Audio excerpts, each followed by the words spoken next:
Iker Etxaburu deitzen naiz, Idarteko irakasle eta kalitatea arduraduna, eta Idarte Euskal Herriko Arte eta Diseinu Eskola Publikoa da. Kasigunek azkenean sortzerazten duna da aktore ezberdin horien arteko erlazioa, ez?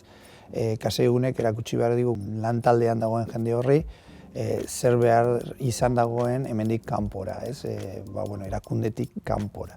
Eta gero hori erabiltzea gure ikaslei emateko, ez?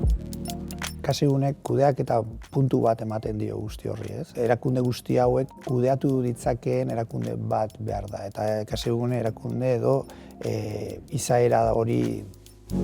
Kasigunek Idarteri eskaintzen diona da gure irakasgaien eta gure jakinduriaren transferentzia bat ematea da. Ez, gu entitate ezberdinei eman diezaiokegun jakinduria hori, ez?